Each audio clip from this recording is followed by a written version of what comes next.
Voici l'iPhone 17 d'Apple et pour moi qui suis un amoureux d'Android, eh ben, il a de quoi me faire craquer et aussi il a de quoi vous faire craquer, en tout cas je pense. Et oui, cet iPhone 17, il a plein de belles qualités dont j'ai pu me rendre compte pendant mon test et justement je voulais vous les partager, vous dire tout ce qu'il a de bien cet iPhone 17 et après quand même je vous dirai aussi tous ces petits points de détail quand même importants qui viennent créer quand même de la friction quand on fait comme moi, passer là d'Android à iOS.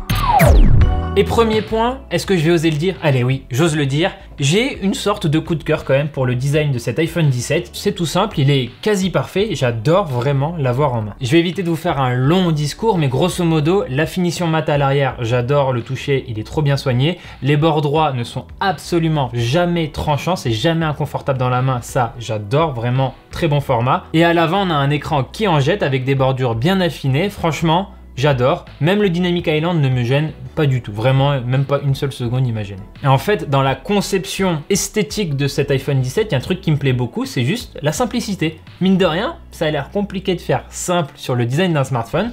Là Apple, ils ont maîtrisé ça, ils ont fait simple et ça marche trop bien, c'est efficace. Il y a un seul détail qui vient perturber ça et pour le coup ça me frustre beaucoup, c'est ce vieux fichu caméra contrôle là, le bouton ne sert à rien pour moi, je ne sais pas qui l'utilise, moi certainement pas. Déjà que je tolère le bouton action, mais lui, j'imagine qu'il y a des gens qui en ont trouvé un usage vraiment concret. Autant le caméra contrôle, je ne vois personne l'utiliser. Je sais pas, vraiment pas pourquoi ils ont fait ça. Mais à part ce caméra contrôle, franchement, j'aime tout dans le design de cet iPhone 17. Et en plus de ça, on a un écran qui est vraiment très beau avec une diagonale de 6,3 pouces. C'est toujours bon à savoir. Et on a enfin un mode 120 Hz sur l'iPhone 17. J'allais dire merci Apple, mais non, pas merci. Juste enfin, il était temps. Il était temps quoi, le 120 Hz, on l'attendait.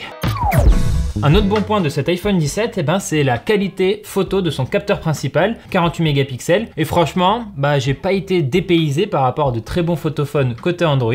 J'utilise un Pixel 10 Pro XL chez Google où j'étais un gros utilisateur de Galaxy S et j'aimais beaucoup les signatures photos de Samsung et Google. Là, on sent qu'Apple a encore une patte un petit peu différente. C'est un style, c'est des préférences quoi, mais en tout cas, c'est vraiment quali. On a un bon niveau de détail, même sur les photos en faible luminosité. J'ai vraiment jamais eu à me plaindre de ce côté-là. Finalement, il y a deux choses que je pourrais reprocher à cet iPhone 17 en termes de photos, c'est que l'ultra grand angle en termes de colorimétrie, il manque de cohérence avec le capteur principal, ça c'est toujours un petit peu dommage. Et ensuite, mine de rien, on a un petit manque de polyvalence parce qu'on n'a pas de téléobjectif ici et même si Apple nous promet un zoom d'ultra bonne qualité, etc., on sent quand même qu'on est sur un zoom numérique. C'est pas aussi détaillé que ce que je pourrais avoir sur des smartphones concurrents, Pixel 10, Galaxy S25, etc., etc. En revanche, mention spéciale à la qualité des selfies. En plus, on a la fonction Center Stage qui permet de prendre une photo en paysage sans avoir à retourner le téléphone. Il peut l'activer automatiquement quand il voit qu'il y a plein de personnes dans la photo ou vous pouvez l'activer vous-même. Et aussi le mode portrait, je le trouve vachement bien avec une belle précision dans la délimitation flou net. Franchement, Apple a fait du bon job sur cet iPhone 17. On est servi.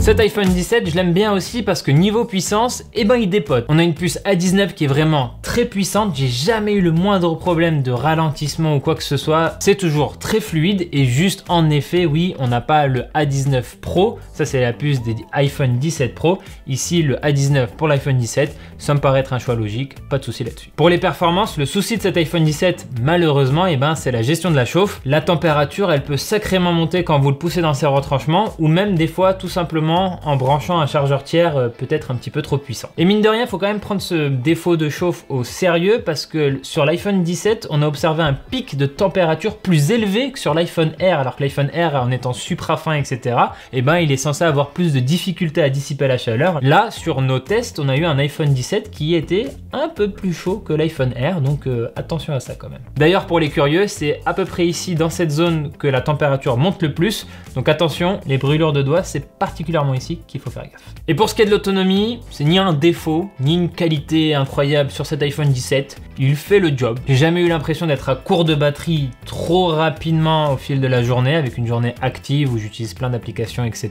de la vidéo notamment, voilà. Mais à l'inverse, les seules fois où j'ai senti que je pouvais faire plus d'une journée, c'était sur les moments où j'utilisais quasiment pas l'iPhone 17. Si vous l'utilisez de manière, j'ai envie de dire, normale ou en tout cas active pendant la journée, il faudra le recharger le soir pour éviter une mauvaise surprise le lendemain. Donc voilà, ni une qualité ni un défaut, ça dépend de vos usages.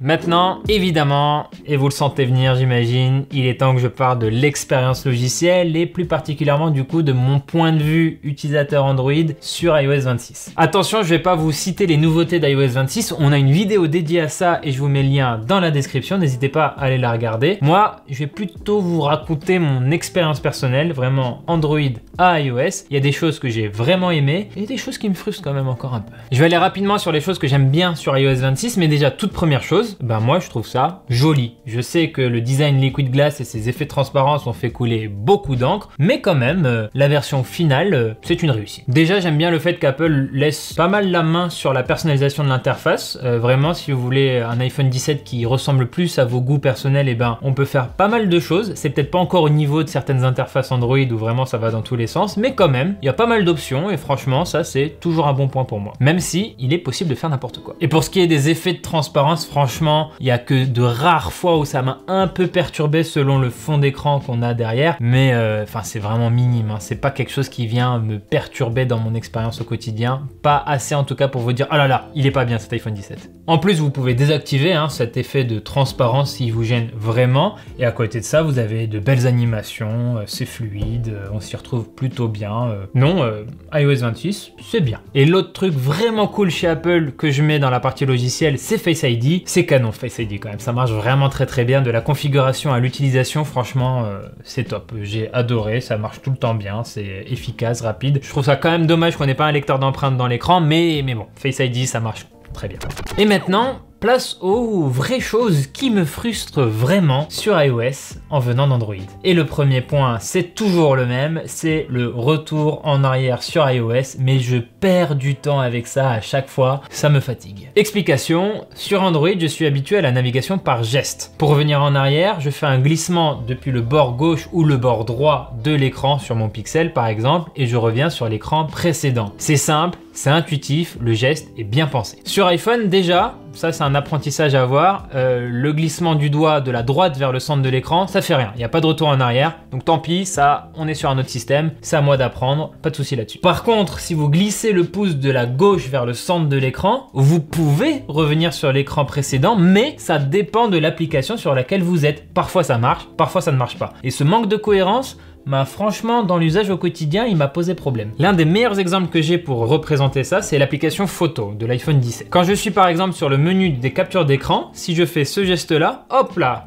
je reviens en arrière. Très bien. Maintenant, si j'ouvre une photo par exemple dans ce menu capture d'écran et que je fais le même geste, et ben qu'est-ce qui se passe? Je ne fais que défiler les photos. Je ne reviens pas en arrière. Même si je pars bien du bord de l'écran, ça ne fait rien. Il faut que j'aille appuyer sur la flèche en haut à gauche, chose qui n'est pas forcément simple à faire quand on a un usage à une main. Du coup, dans la même application, selon l'endroit où je suis, et ben le même geste n'a pas forcément la même utilité, et ça, ce manque de cohérence, je trouve ça pas très Apple dans la philosophie. L'autre point qui me marque toujours aussi quand je suis sur iOS par rapport à Android, c'est la gestion des notifications dans la barre d'état. Sur Android, je sais que tout le monde n'aime pas forcément ça, mais moi j'aime bien avoir toutes mes icônes de notification. J'ai un message Messenger en attente, un SMS aussi, la notif de telle application, Slack par exemple, je sais que j'ai tout ça. Ok, c'est comme une to-do list pour moi, je sais que je vais devoir traiter ça et c'est un bon rappel pour moi pour m'en occuper quelque part dans la journée. Sur iOS, il n'y a rien. En haut à gauche, j'ai juste l'heure et éventuellement l'icône du mode silencieux quand je l'ai activé, mais je n'ai pas les petites icônes de notification et pour savoir si je n'ai pas raté une notif, eh ben, il faut que je fasse le geste de baisser le doigt comme ça sur l'écran pour afficher mon centre de notification. Cet usage-là, je trouve ça juste un peu dommage. C'est pas non plus dramatique ou quoi. Je suis beaucoup plus énervé par le retour en arrière, par exemple sur iOS, que par ce détail-là. Mais moi, à titre personnel, j'aime bien avoir quand même mes petites icônes de notif. Ça me permet de me rappeler, ok, j'ai encore des choses à faire. Ensuite, il y a évidemment la question d'Apple Intelligence avec des fonctions IA chez Apple qui sont en retard par rapport à la concurrence. Et en plus de ça, en Europe, on n'a pas accès à toutes les fonctionnalités par rapport au reste du monde. Donc forcément, quand je compare à l'assistant Gemini sur Android qui a des défauts, oui, qui n'est pas parfait tout le temps, mais qui est efficace, qui s'active facilement, etc. Il y a encore des frictions de ce côté-là si on est vraiment intéressé par des fonctions IA. Et il y a un exemple tout bête qui me vient en tête. Quand Gemini, je lui pose une question, il me répond à l'oral par défaut. Je peux lui couper la chic s'il me saoule, ça arrive, hein. Mais j'aime bien. Il me répond à l'oral, donc j'ai pas à regarder mon téléphone. Je peux aller faire autre chose et laisser mon téléphone et j'entends ce qu'il me dit. Avec Siri et l'intégration de ChatGPT, de base, il me répondait tout le temps à l'écrit. Et je comprenais pas pourquoi il voulait jamais me parler à l'oral ou quoi. J'ai pas compris. Il a fallu que j'aille dans les paramètres du smartphone et activer l'option privilégier les réponses énoncées pour qu'il me réponde à l'oral. Ce que je trouve plus naturel dans un échange avec un assistant IA. Sinon, j'ai un mode automatique où c'est Siri qui décide s'il répond à l'oral ou à l'écrit. Et pour moi, il s'est jamais activé. Évidemment, c'est pas un souci en soi d'avoir le choix, mais je pense que de base, les gens s'attendent à avoir une IA qui leur réponde à l'oral et c'est tout bête hein, comme problème parce que ça se règle en 2 clics. Mais c'est juste voilà, une approche un petit peu bizarre. Je ne comprenais pas pourquoi il me répondait qu'à l'écrit. Il a fallu que j'aille dans les paramètres pour changer ça. Voilà, ce genre de petites choses, je suis là en mode ok, j'ai l'impression qu'on comprend mieux l'IA chez Google par exemple. Mais attention, hein, c'est vraiment qu'une impression personnelle qui je pense pourrait donner un peu le ton à quelqu'un qui est sur Android et qui songe à aller sur iOS. Ah et dernier point, on a un Always On Display sur iOS, très bien, mais de base il est beaucoup trop lumineux avec le fond d'écran qui reste activé et je comprends pas ça non plus, ce choix par défaut, parce qu'en plus ça a des impacts j'imagine sur la batterie. Là encore heureusement on peut désactiver donc c'est pas un vrai problème, juste un choix étrange de la part d'Apple je trouve. Voilà, c'était mes frictions avec iOS en tant qu'utilisateur Android. Je vous l'accorde, il y en a de plus importantes que d'autres et surtout il n'y en a aucune qui n'est vraiment rédhibitoire. Il n'y en a aucune, même le retour en arrière que je déteste sur iOS, même lui je pense qu'au bout d'un moment on s'y fait, on s'y habitue, c'est vraiment une question d'habitude. Donc pour moi en fait avec cet iPhone 17 c'est sans doute le meilleur moment pour passer à iOS si vous venez d'Android et que cette idée vous trotte dans la tête depuis un moment, parce qu'avec cet iPhone 17 du coup on a enfin un écran 120 Hz, ça c'est plus un blocage, on a une puce qui dépote, on a une bonne qualité photo et les défauts qui viennent intervenir, c'est le manque de polyvalence photo, pas de téléobjectif, ça c'est un peu dommage, mais bon, selon vos usages, on peut s'y faire. La chauffe, attention à ça quand même. Et Apple Intelligence qui n'est pas complet, mais est-ce que c'est vraiment rédhibitoire? Ça je ne sais pas. Sinon, sur l'expérience iOS en elle-même, je peux pas dire qu'elle soit mauvaise, je peux juste dire qu'elle peut perturber quelqu'un qui a été biberonné Android. Mais est-ce que ça a vraiment un défaut? Non. Bon, maintenant cet iPhone 17, il a un prix, 969 € pour sa version de base à 256 Go. On monte à 1219 € pour la version de 512 Go. Et c'est sans doute le principal défaut en fait de cet iPhone 17, non pas que le prix soit déconnant par rapport au marché, hein. On a de la concurrence qui a des tarifs très élevés aussi sur le haut de gamme. Ça malheureusement ce n'est plus surprenant, mais par contre ce prix il a beaucoup moins de chances de baisser au fil des semaines et des mois, contrairement à la concurrence où les chutes de prix sont parfois vertigineuses. Chez Apple malheureusement si vous voulez attendre un peu avant de l'acheter, le prix ne baissera pas ou aura très peu de chances de baisser. En revanche c'est une bonne nouvelle, si vous comptez ensuite le revendre, vous pourrez le revendre à un joli tarif. Moi de mon côté, j'aimerais pas vous dire mettez 969 € dans un smartphone, ça ne les vaut jamais en soi, c'est vraiment un truc quand même à garder en tête, essayez d'avoir des réductions, une promotion, une offre ici ou là, je ne sais quoi. Mais ce que je peux quand même dire, c'est qu'on a un très bon smartphone par rapport à la concurrence et au marché. Il est cohérent même si on le compare à des smartphones Android, malgré quelques petits défauts, hein, je les ai cités. Et surtout, pour quelqu'un qui veut se lancer dans l'écosystème iOS, parce que peut-être vous en avez marre d'Android, c'est possible. Peut-être parce que vous avez un Mac à côté et vous voulez un écosystème cohérent, c'est possible. Et ben ça, l'iPhone 17, c'est un très bon smartphone pour se lancer dans l'aventure iOS si elle vous tente. Franchement, c'est un bon choix. Moi de mon côté, je retourne quand même sur Android, c'est l'endroit où je suis vraiment le plus à l'aise et que j'affectionne le plus, mais je prédis un joli succès commercial à cet iPhone 17 et pas que auprès des utilisateurs d'iPhone déjà conquis, mais aussi auprès des gens qui sont habitués à Android et qui juste se disent peut-être que l'herbe est plus verte ailleurs. Voilà, c'est tout pour cette vidéo. Merci de l'avoir regardé jusqu'au bout. N'hésitez pas à me dire dans les commentaires ce que vous pensez de cet iPhone 17 et de la gamme iPhone 17 globalement. Est-ce que vous pourriez craquer ou non? Est-ce que vous détestez Apple? Je peux l'entendre aussi. En tout cas, n'hésitez pas à nous retrouver sur tous les réseaux sociaux. On est notamment sur Twitch et on est en live quasiment tous les jours. Et quant à moi, je vous dis à très vite dans une prochaine vidéo pour Frandroid.